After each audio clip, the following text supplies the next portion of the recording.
here we are at our own tea party. Yes. And so the question is, I have several fixed, kind of a mechanical way to go through it. Okay. Instead of you having to pitch to me and convince me and explain and things, I will Okay. get sort of my own structural picture Okay, that's better. reasonably quickly. One of them is when we sit down to play, what for everybody, anytime playing this game, is absolutely fixed. It is given. If you're playing this game, if you're playing my game Troll Babe, you're playing a Troll Babe. Somebody Okay. can say, no, I want to play this human guy. I want to play a samurai who comes in from off the map and has no memory. And you are playing a Troll Babe. Shut up. Okay. So something like that. So what are the fixed things? Situations or anything? Yes, the fixed are. There is a girl named Katy who was troubled sided at some level, and you are Katy's friend. Right. So I'm a creature of his imaginary, made alive from his fantasy. Ah. Yeah, and you have to protect her. Okay, and also, is it a two-player game? No, it's a 3 to 5 3 to 5, right. player game. Okay, is a game without master. Right. We have roles in the central part of the game that rotates. Okay, sounds good. Let's Okay. stop there. And so, therefore, we have. So that is part of the answer, though. We have Katy, we have her imaginary friend. Yes. And we have the players. There are fixed roles that are going to rotate. Yes. Okay. Now we've got some structural things that are given. You have to get them. No choice. I want to play a samurai with no memory, and no, go away. Play No. some other game. So Actually, you can, but you'll be the imaginary friend Right. samurai with no memory of Katy. so much for my example. But yes, of course. Yes. So then we have. Well, actually, that's an important point because Yes. the next category is those things which are fixed in a list that the game has to have or you have to have, but you can choose or select in some way from a list. Okay, I will have to answer. There aren't any list Okay. at the time, but there are going to be at some level. For example, the initial scenario. Are you familiar with Dialect, the game? Mm-hmm. Okay, like the backdrop from Dialect. Mm-hmm. So initial situation where Katy is living, which time she came from money, she's poor, Oh, right. family. Right. So, okay, let's hold on just a moment. On Okay. that. Because it sounds like the category I have in mind, we will skip that and move to the next one, Okay. which are things that must be made up. Okay. There's okay. no textual list or set of options, but they have to be made up. Okay, there aren't actually any option list the pick one talent from. That's right. That's what I mean. Right. Okay. But there is a category of things that you're going to have to make up to fill the categories. Yes. That's Yes. another whole thing. That's great. Yes. So there's and if I am understanding you correctly, they mostly develop during play. Yes. Okay. Yes. Okay. Obviously, the nature of the imaginary friend. There's no Yes. list of things in there, but you have to make up what the imaginary friend is at some point. Yes. So it's part. So that's there. Then there are things that you might or might not make up. It kind of depends on the person who's interacting with the game. You could have a good example from early fantasy games, hair color. Yes. Because in the early fantasy games, there's not a single thing about hair color. And then because people did it so often, later you will see in the revised versions and later editions a little thing on the character sheet for hair color. But originally, it's only in play sometimes because some players consistently make it up. Okay. What kind of thing? It's I hard have to one. specify. I have one. Yeah. Katy's.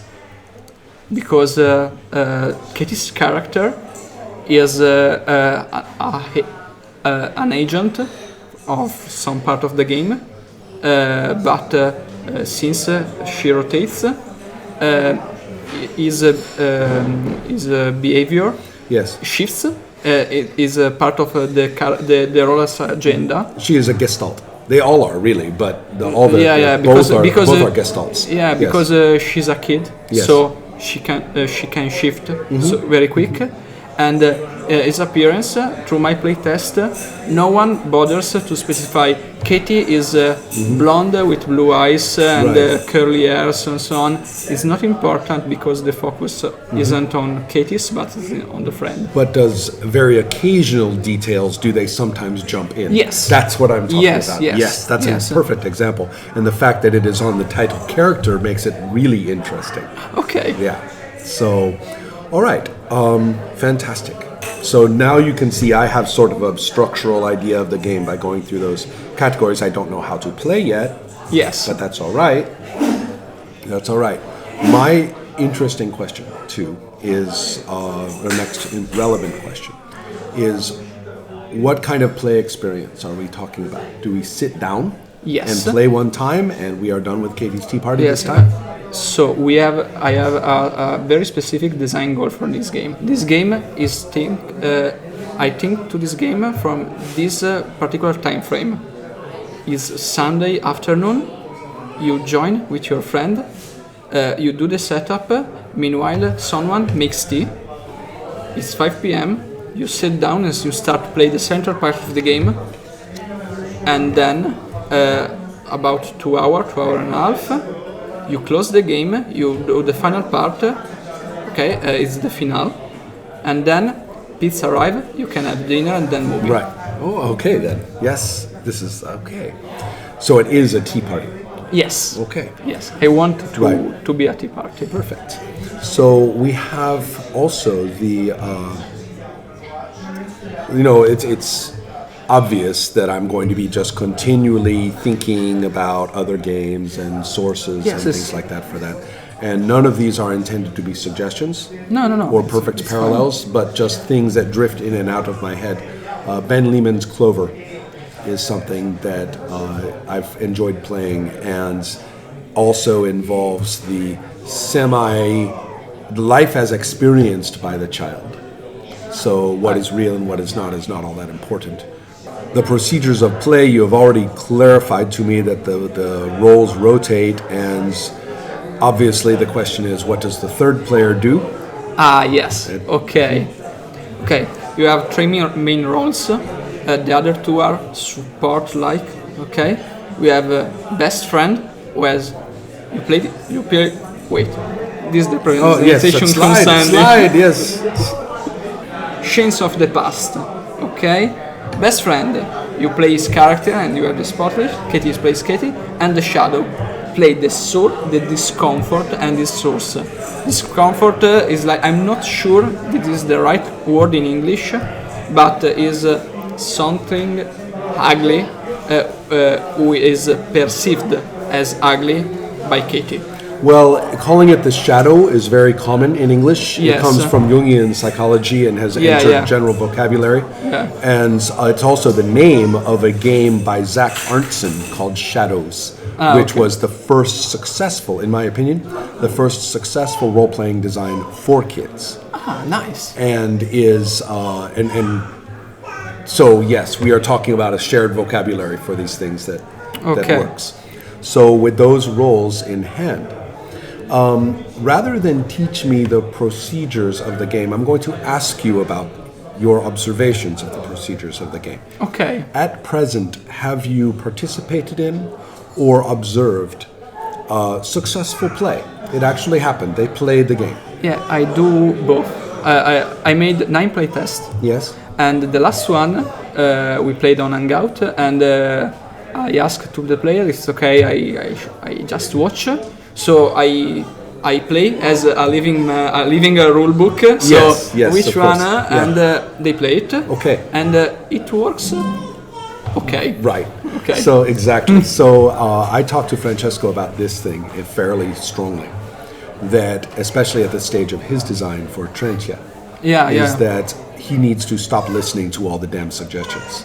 Yes. That the cacophony of suggestions and people who say, "Oh, I play tested your game. I guess I am your game designer friend," and you're like, "You are not my game designer friend. Shut up."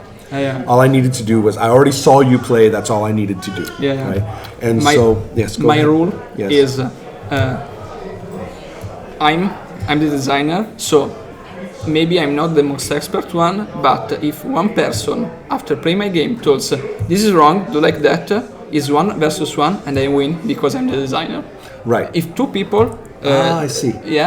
told me that, so I consider strongly. But 1 people, I mean, maybe if he buys me in his idea, yes, but on a general rule, I tend to say an invitation only. Yes. Yeah, I'm interested in that kind of feedback when I'm ready for that kind of feedback. I am already processing everything 2 steps ahead of you about this game. I don't need you coming in with your opinions right now. And so, but it's very important for me to experience, play with you, or to observe it. Yes. So with that happening, and you are in that process right now, it sounds like you are still in the procedural or coming along, making progress in the procedural aspect of how to do it. I'd say the first part, the setup, and the central part, the play in the scene, are quite fixed. Yeah. The finale is a disaster. Well, there you are. Here's the bad news. Yeah. You have to play into that disaster and make it a little better each time until it's not a disaster. But that's why the later stages of play for many games are quite poor. Yes. Because they never get there. Right. Yes. It's my problem because right now I anticipate, but the game is too long. Yes. So we play maybe a round of scenes, or maybe a round and a couple more, and the finale is strongly based on the number of scenes, because every scene leaves something, and then you can use it to patchwork a finale. Right. And we have fewer scenes than expected. Then the finale. I mean, it works kinda. Something it's really okay, something is really bad, but that's your design question now. So you are struggling through that, and the only thing that I can suggest about that process, because in many ways there's nothing to suggest about that process. You just say, "You shall suffer like I suffer," and that's how it is. Yes. But on the other hand, maybe I can come up with some thoughts, which is that let's look at the different end games out there. Some of them include plot resolutions. My Life with Master is the perfect example. Yes. We don't even have to see anything in the fiction about your character being torn apart by an angry mob. But if that is your outcome, then we say, okay, obviously a mob came upon you and tore you apart, and so that contains some story elements. Others are reflections, like you suddenly jump ahead 50 years or something and say, and now, we look back and what does this old person think about the Tea Party, or something like that. See, there are many different ways to frame what the end game looks like, even if there is no epilogue. Yes. There is something in terms of content about the stop point that makes it's kind of like this. If you see a movie and in the content there is nothing that actually is a resolution or a really stopping point that works in any way for what has happened, but it ends right there, every audience member will construct those last 5 minutes into some kind of ending. Yes, you're right. Okay? So that's the kind of thinking that I am talking about. If you could go that way, where you say that some games do that, they say, okay, the game is over when the last card is played. The game is over when we hit these points, and then says, okay, you know what? But it's structurally the ends. I don't care what was happening. Make that the end in your head. That's one way to do it. Another one says when the imaginary friend dies or something like that, right? Then the game ends, or something of that kind. There is some event which is then considered the ending.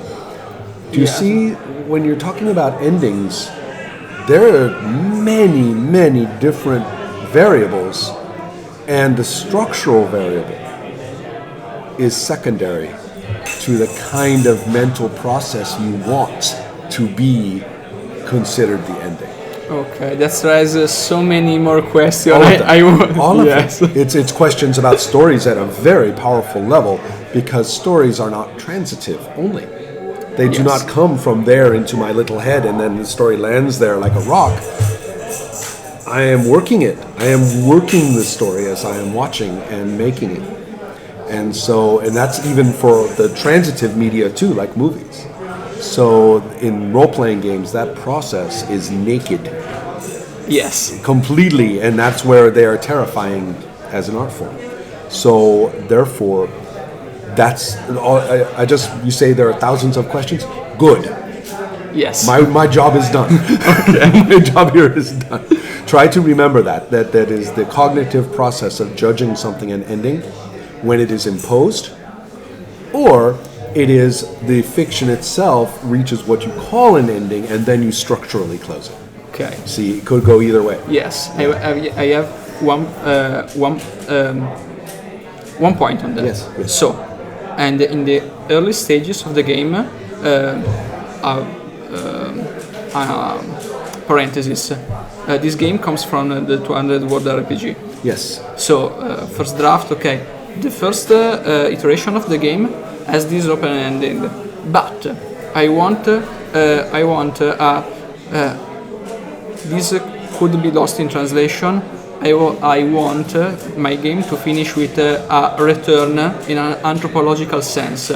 So I want a moment in which the players can construct a reality of the game, then can talk about and outside their circle, and they are fine with it. So yes. They both have to be on the same page, but the game, in the sense, can touch a very profound chord, and I want to give the players something safe to export to the outside.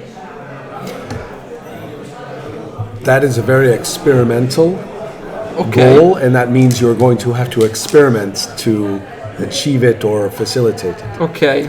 I will say a few things. One is that people's cognitive ability to do what you said is already very powerful.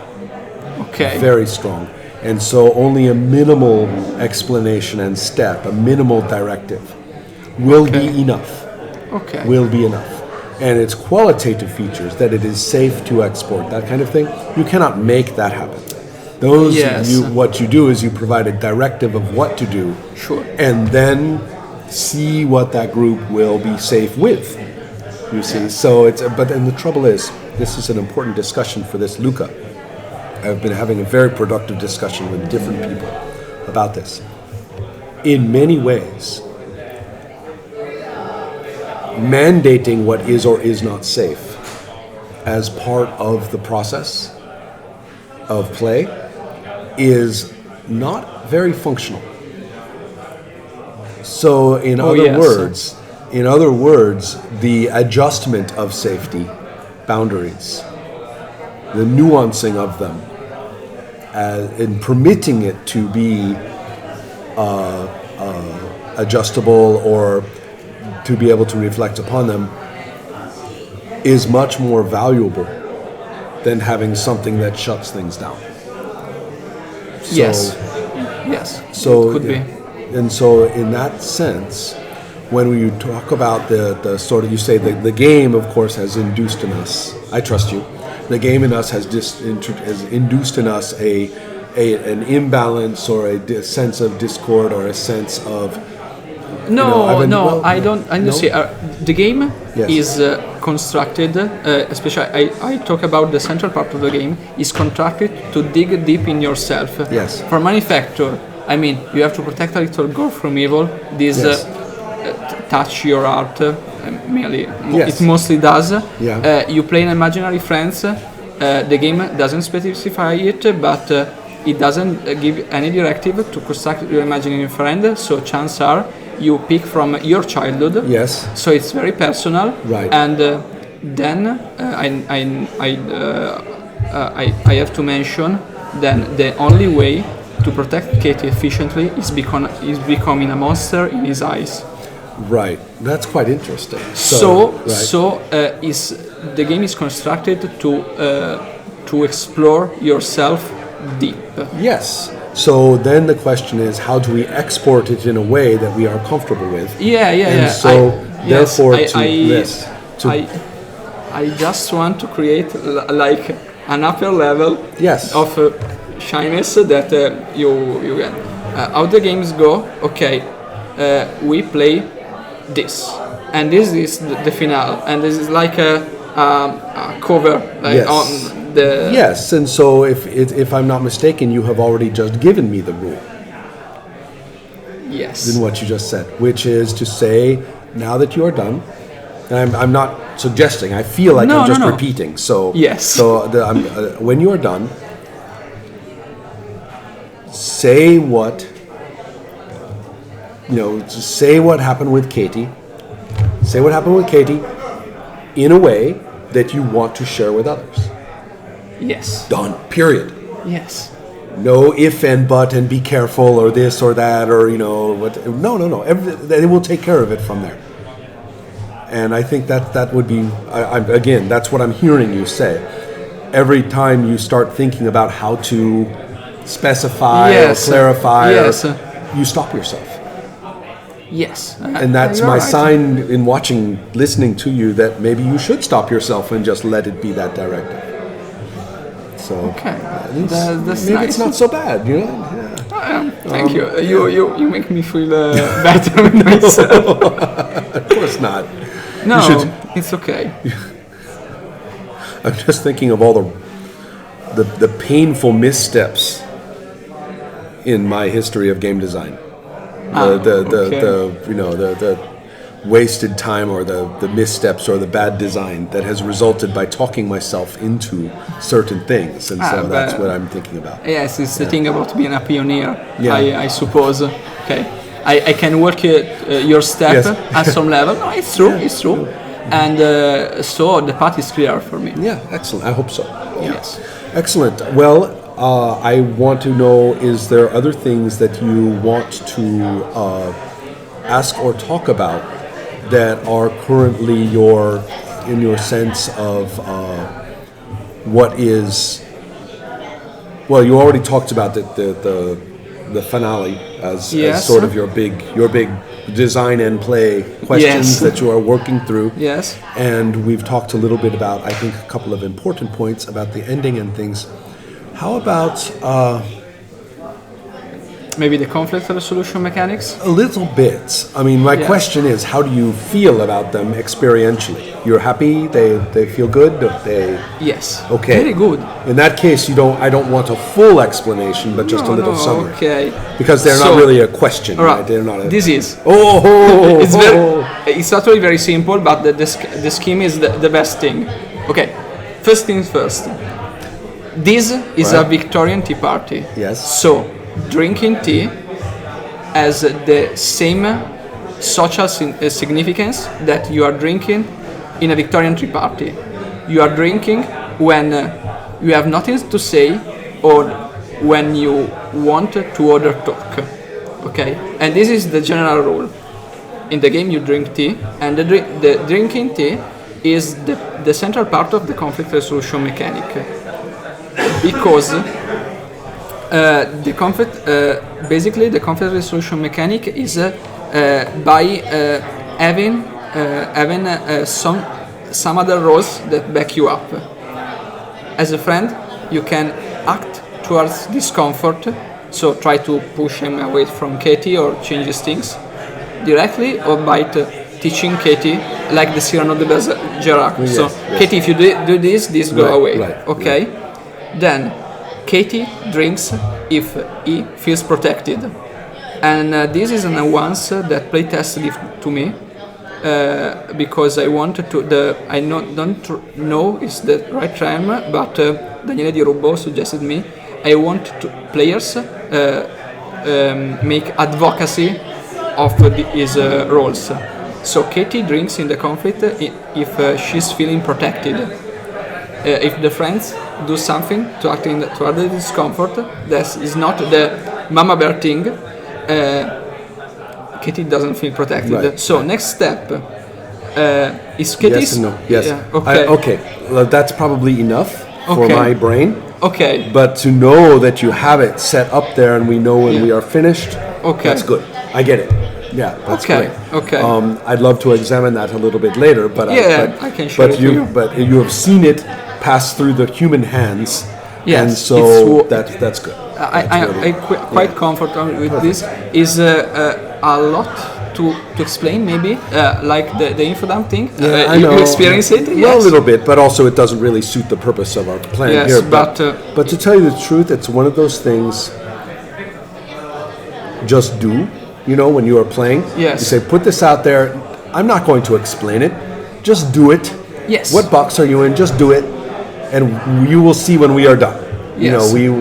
And so I will be repeating myself over and over in these consultation sessions, but to do the thing, actually to be playing the game, Yes. to explain the game, like to achieve an understanding of it on its own, Yes. and to learn the game are three very, very different things. Or to teach, I should say. The last one is to teach. Yes. To do it. There are three very different things. We would love them all to be the same. No, it's They not. are not the same. And so at the moment, you are still working on explanation because you are building the pieces, so you are explaining Yes. to yourself, and all of your material, your written material, needs to focus on that. Okay. Never mind how a player will encounter that written material. What you are writing right now is not for them. They will never see it. Okay. This open another eyes of Yeah. my suggestion, because my plan for this game was okay. I wrote it, a couple of playtests. I enjoyed the project, so let's make an open alpha, share it to the whole world. Yes. But the problem is, an alpha draft of this document can be detached for me and remains understandable. Yes. Well, the important thing is that you're not trying to make it understandable. You have to Okay. make it instructive. Okay. Nothing but instruction. Okay. And that's all. And so, no, they are not looking at it. You can tell them it's not an alpha draft of the game. This is the play test of the alpha design. Okay. The distinction is enormous. Yes. You don't want text editing. No. Of course it is not clear. They say, oh, Eduardo, this part is not clear. And you're like, asshole, none of it is clear. So, and just give up on all of that kind of talk and thinking about the manuscript. Okay. You need to work through this business of the finale. You need to be comfortable with it and to play through the game a few times. You let that work, and you are busy drawing diagrams for other parts of the game and things Yes. like that. Doing all that, and only the people who are invested in helping at that process should be included. And so then, at that point, then you say, okay, I'm going to switch now. Now that I know what the damn thing is, now I need to think about how does somebody encounter it without me here. What do they need to see? What do they need to do? What do they need to get as they go along? It is still going to now be an instructive document with necessary minimal explanation in the right places. You don't need to explain the whole game at the theoretical level, Yes. and structural, functional level. Okay. The last thing I can show to you are the safety mechanics. A whole nother topic. Yes. Do you want to go a little deeper on the conflict? No, it's okay. Okay, but one last thing. I think the conflict is made easier because you have this. So you have what Oh, you're yes, gonna do, yes, and you drink when. So this is your rule for the conflict. Oh, yeah. So if you do this, it should be fine. And Right. So you have the cues of the tea drinking as part of the yes. process. Yes. Yeah. Okay. Yes. But back to the safety rules. Yes. This is I already spoke a little bit about this a minute ago, but I will suggest that at the moment, the community of game design is starting to make a fetish out of safety rules.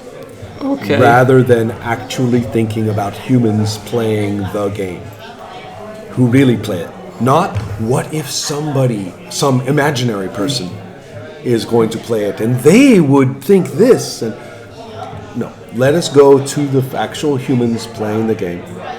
And in other words, is role-playing so damn deadly dangerous that we always have to have every last little possible trauma accounted for and made safe? And I would put into contrast, as an idea anyway, we will put in the idea in contrast the thousands of adult party games. Okay. For by adult, I just mean people of a certain age. Yes, like college party games. Yeah. Okay. Or often they are meant for married couples who get together for dinner or stuff like that. Okay. Those things are fearless. Yes. Those things are all about pushing the boundaries a little bit. Yes. They're all about telling secrets. They're all about admitting things. They're all about getting a little crazy.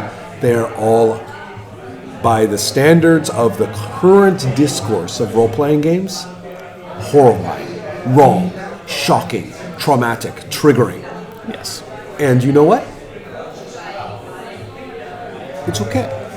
Okay. You know, and so I think that I'm not saying that this is not an important topic. It is an important topic. I am saying that the discourse community about it seems to have entered into a zone of terror Yes. that has gone way out of hand. Yes, I So, agree. Yeah. Let's take a look at what you have. Okay. Maybe a little context. I host a particular night of role-playing games. It's called GDR El Buio. It's role-playing in the dark. It's all through Italy. Actually, that is not important. But the thing is, you go to this night. You don't know what you are playing, and then you're playing with complete strangers. It's an open night. So random grouping of random games. Yes. Yes. So the rule of the soirée is the X card will be on every table. Okay, from this, and it helps. This won't use the X card. This don't. The game it wasn't born with safety rules, but player will be asking. They asked from them, so I construct on them. Can I take a look? Yes. Whatever veils. Stop cut. Okay. Okay. The important thing is these are the three layers of the game, because the center is are the space imaginary in which you play the scenes from the past. So you took present and you are your character or But Katy that is the or backstory. Shadow. The backstory is in the middle. The middle circle, the darker one. No, I meant the center. The center is the backstory, the past. Yes. Okay. The middle or the is the present, because you are an imaginary friend, like the toy giraffe sitting on the yes, got it. Yes. Okay. And so then, you talk in past tense referring this, but you are in character. yeah. Okay. And then out here is the real people. Yes. Okay. And then this box is the empty seat, because you are at Katy's tea party, but Katy is now gone. Right. Okay. Right. So you have an empty seat, and it's helpful for two things. First of all, women like to put their purses on an empty seat when they go to bar. So I want to Yes. Okay. And then you can use the empty seat like a dashboard and put things from the game. Yes. The center of the table could be used from the actual thing of the tea party, like pastries, the teacup, the boiler. Okay. So I can see this. You have veils and you have lines. I seem to remember something about terms of that kind. And Yes. and I see that you have them pointed in absolutely the right places, which make Okay. a great deal of Yes. sense. Check-in is in here, right? Yes. Is in the- Are you sure? Is that what we are doing? You know, that kind of thing, sort of. Yes, asking from LARP, I think, asking the other player if you are okay with Yeah, the yeah, current play right. without exiting Right. from the role. Right. And then this is kind of interesting. Stefano has given a lot of thought to the stop aspect of lines. Ah, yeah, you mean Stefano Burki? Yes. Ah, yeah, I played it. Yes, and he suggests, and then some other games that I've been talking with people about, also with Beatrice. Okay. Yeah. I know And it. they favor kind of a pause rather than a stop. A pause to slow it down and nuance it. And they say if you do that, then the need for a true stop drops down to almost 0%. Okay. And that's what people really need, is just to say, well, where are we going to walk with this line? Will we walk along it? Will we go away? You know, and you don't really have to jump away completely. You just pause it. You pause the way you are doing the fiction for a little bit. Pause or slow.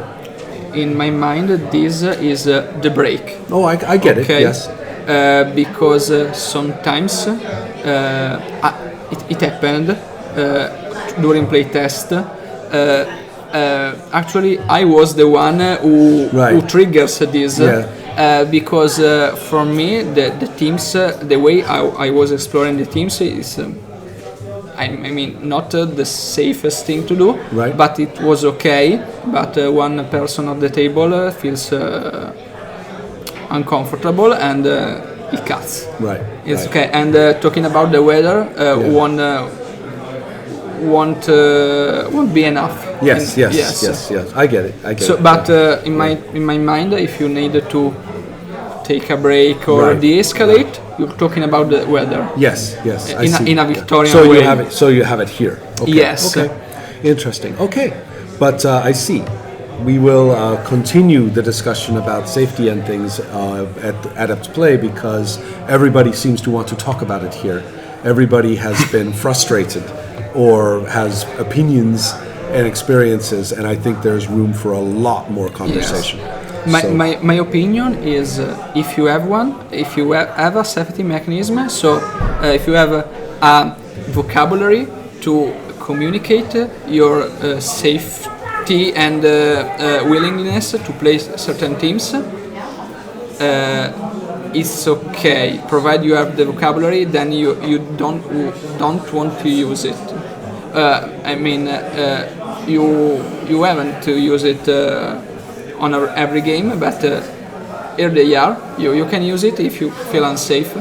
So you are set. Mm-hmm. If you haven't, maybe you have problems. Yeah. Well, we will. As I said, there's plenty to discuss, and different purposes and things like that. I'm not so much into engineering the system with you as I am into understanding where you are in the process and identifying the decisions that you need to make and the ways they can go a little bit wrong and stuff like that. Yes. But it seems as though you are well along in the process, and I think it would be good to just really enjoy the process of continued play and working through your document of how this thing works, without really worrying very much about the finalization, the presentation, and so on, until you start getting ideas for it and you start writing them down over on this side.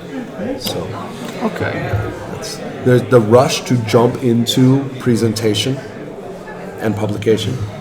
It's a bad thing. I'm not worried about publication because for me it's like minimum 1 year minimum or like so.